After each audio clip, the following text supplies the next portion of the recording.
Assalamualaikum warahmatullahi wabarakatuh. Alhamdulillah. Wassalatu wassalamu ala rasulillah nabina Muhammadin sallallahu alaihi wasallam wa ala alihi wa sahbihi wa mawala. Wa qala Allah ta'ala fil Qur'anil Karim, ittaqullah wa tuqatihi wa la tamutunna illa wa antum muslimun. Amma ba'du.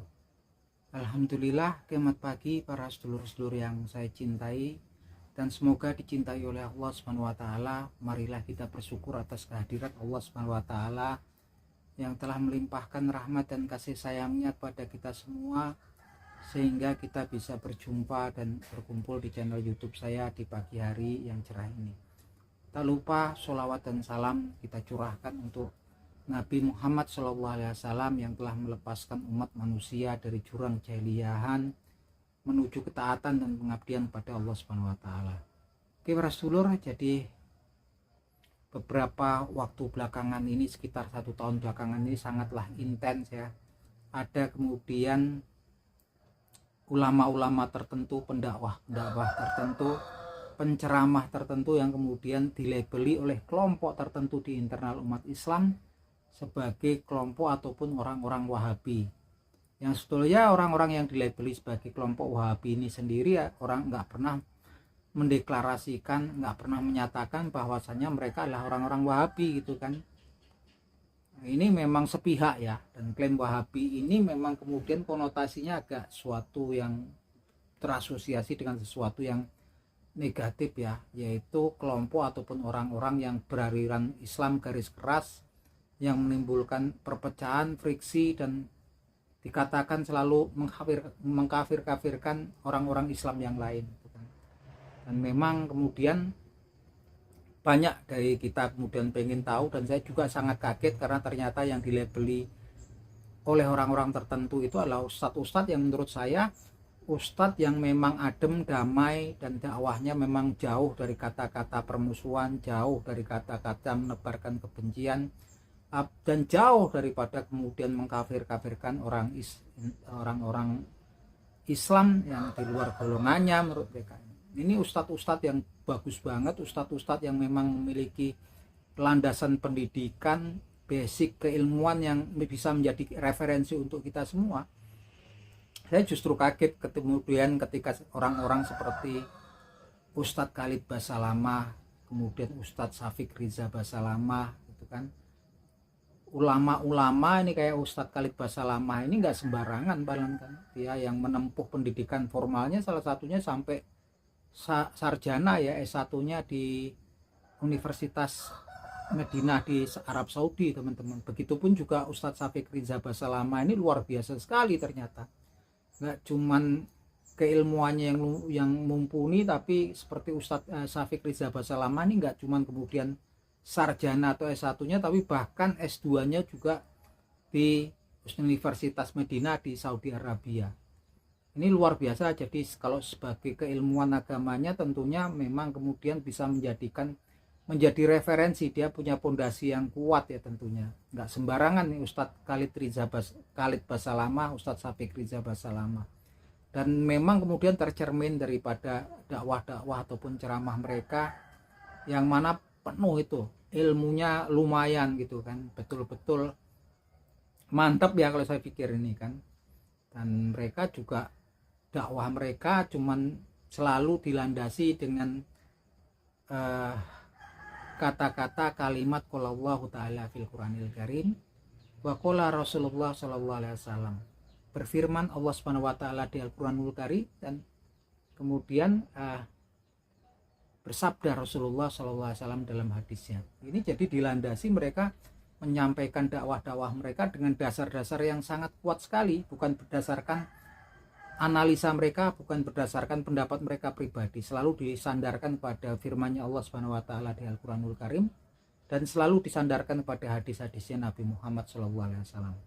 Nah, ini saya sangat prihatin, kemudian sangat sedih gitu kan. Memang kemudian ketika banyak suara-suara yang memberitakan, mendiskreditkan mereka. Bahkan di beberapa waktu yang silam, dakwah-dakwah mereka itu selalu di internal umat Islam selalu berusaha kemudian dicegah oleh kelompok-kelompok tertentu dengan alasan menebarkan permusuhan dan perpecahan di internal umat Islam. Saya juga heran gitu kan.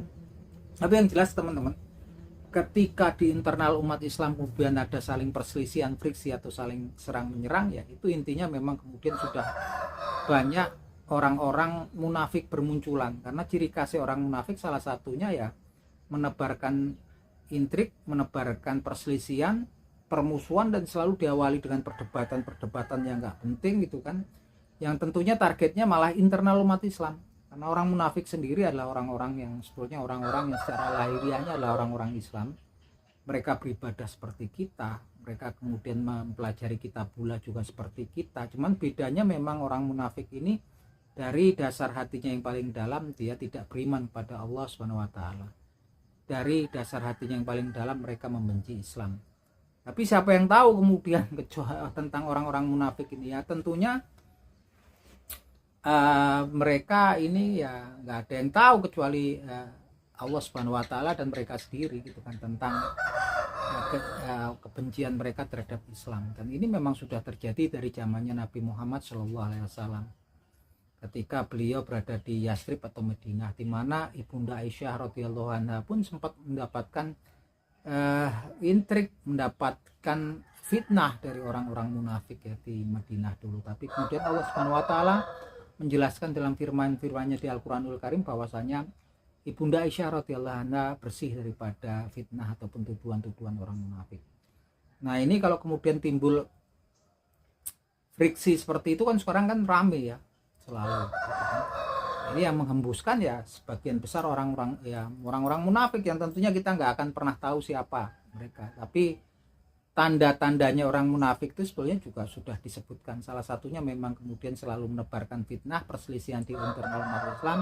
Target mereka itu bukan orang-orang di luar golongan kita, justru orang-orang di internal Islam. Mereka akan selalu dekat dengan orang-orang di luar golongan Islam ya teman-teman.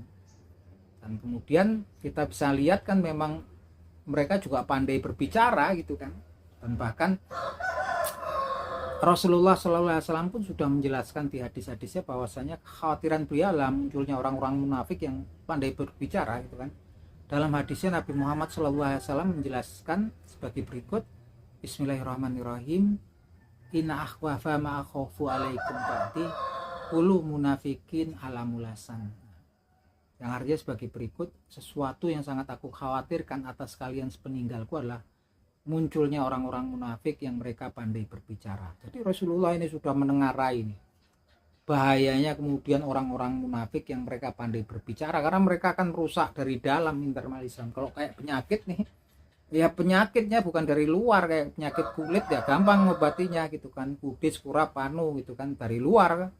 Nah, kalau penyakitnya kemudian dari dalam ke jantung, ke ginjal, lever, ini susah gitu kan.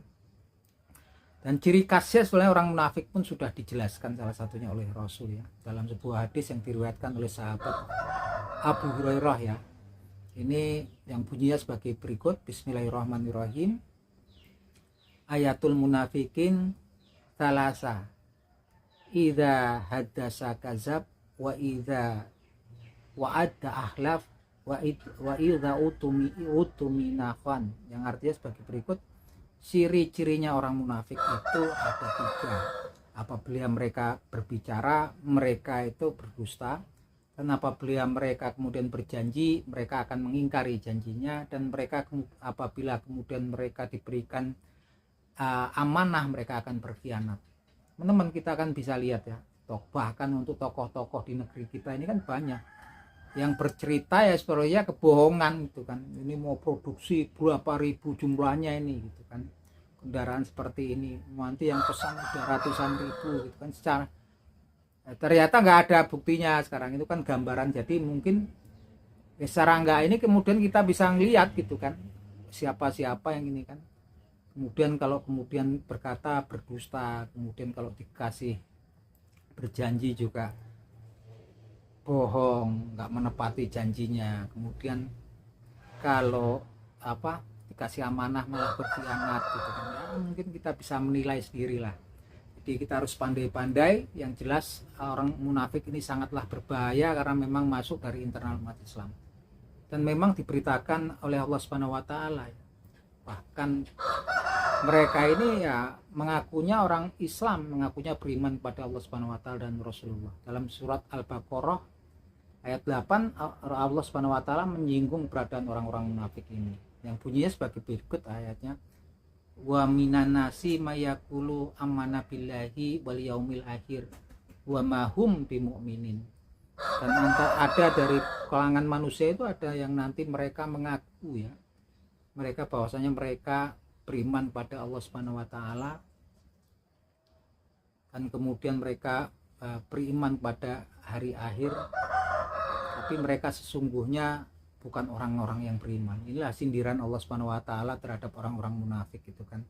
Bahkan pada Allah Subhanahu wa taala pun yang Maha mengetahui segala sesuatu, Maha mendengar, Maha melihat, mereka berusaha kemudian untuk menipu gitu kan. Ini luar biasa sekali orang-orang munafik ini kan. Yang memang alhasil Allah Subhanahu wa taala sangat memurkai orang-orang munafik. Karena di dalam Al-Qur'anul Karim Allah Subhanahu wa taala mengancam orang-orang munafik bahwasanya mereka akan menghuni dasarnya neraka. Di Al-Qur'anul Karim Allah Subhanahu wa taala menjelaskan sebagai berikut. Bismillahirrahmanirrahim. Innal munafiqina fi darkil asfali minan nar wa lam tajid lahum nasir. Yang artinya sebagai berikut, orang-orang munafik kelak mereka akan tinggal di keraknya neraka dan mereka tidak akan mendapatkan penolong seorang pun di dalamnya. Ngeri sekali teman-teman. Ternyata penghuni kerak dasar neraka adalah orang-orang munafik yang sejatinya secara fisikalnya, secara lahiriah mereka orang-orang Islam. Mereka adalah orang-orang yang beribadah seperti kita gitu kan. Mereka yang mempelajari Al-Qur'anul Karim, hadisnya Rasul gitu. Tapi mereka dari dasar hati yang paling dalam tidak beriman pada Allah Subhanahu wa taala dan mereka membenci Islam gitu kan. Bahkan di Al-Qur'anul Karim pun Allah Subhanahu wa taala menjelaskan bahwasanya mereka berusaha untuk memadamkan cahayanya Allah Subhanahu wa taala, yaitu agama Islam, dengan lisan mereka ya. Yang bunyinya sebagai berikut ayatnya, yuriduna ayutfi'u nurullahu bi afahihim. Mereka pengen sekali memadamkan cahayanya Allah Subhanahu wa taala dengan lisan-lisan mereka. Tampaknya eranya itu saat ini sudah tampak ya, menebarkan friksi, permusuhan, kebencian di internal umat Islam. Tampaknya sedikit banyak ya adalah efeknya gitu kan. Walaupun kemudian kesininya memang betul difirmankan oleh Allah Subhanahu wa taala, tapi Allah Subhanahu wa taala berkehendak lain. Allah Subhanahu wa taala berkehendak untuk mencemurnakan cahayanya, sekalipun orang-orang munafik tersebut tidak senang. Dan benar, ketika semakin banyak serangan ataupun hantaman baik di media sosial terhadap ustadz-ustadz seperti Ustadz Khalid Basalamah, Ustadz Syafiq Riza Basalamah, semakin kesini semakin banyak kemudian warga ataupun umat Islam yang pengen tahu siapa mereka. Dan setelah kemudian pengen tahu, pastinya mereka saat ini mudah mengaksesnya lewat media sosial seperti YouTube, dengarkan ceramah-ceramah, dakwah-dakwahnya, dan ternyata istrinya tentang kedamaian, istrinya tentang Al-Qur'anul Karim, firman-Nya Allah Subhanahu wa taala di Al-Qur'anul Karim, isinya adalah tentang hadis-hadisnya Nabi Muhammad SAW. Dan tentunya kemudian semakin banyak orang yang tertarik, semakin banyak orang-orang Muslim yang kemudian mengikuti ajaran dakwah sunnah, ajaran dakwah tauhid dan dakwah sunnah dari Ustadz Khalid Basalamah ataupun Ustadz Syafiq Riza Basalamah. Nah teman-teman, kita memang kemudian harus berhati-hati ya kalau kemudian kita aktif di media sosial, karena media sosial ini sudah merupakan bagian daripada kehidupan kita saat ini ya teman-teman.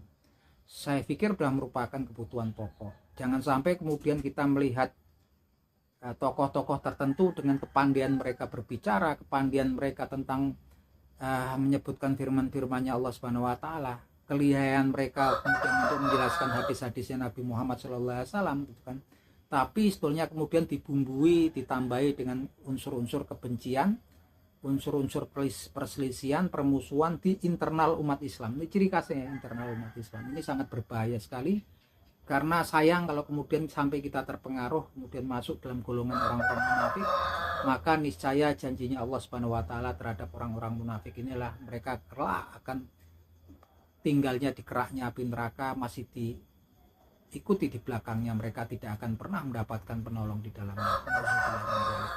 Oke teman-teman, oleh karena itu sebelum kita berselancar kemudian nonton di media sosial, ada baiknya kemudian kita memohon perlindungan kepada Allah Subhanahu wa taala agar kemudian tidak terpengaruh dan tidak kemudian menjadi orang-orang yang munafik.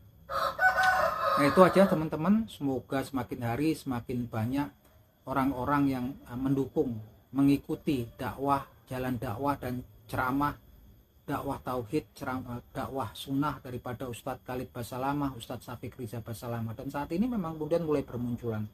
Bahkan para influencer, ya seperti Kang Heri Pras itu udah bermunculan. Yang seperti Kang Heri Pras yang selalu mendukung daripada ustadz-ustadz yang memang selalu mensiarkan tentang nilai-nilai tauhid dan sunnah. Semoga ustadz-ustadz kita seperti Ustadz Khalid Basalamah dan Ustadz Syafiq Riza Basalamah, juga Kang Heri Pras nih yang selalu memang konten-kontennya berusaha untuk mendukung mereka, selalu dalam lindungan Allah Subhanahu wa taala. Oke, gitu aja teman-teman obrolan kita pagi hari ini. Akhir kata, wabillahi taufik wal hidayah. Wassalamualaikum warahmatullahi wabarakatuh.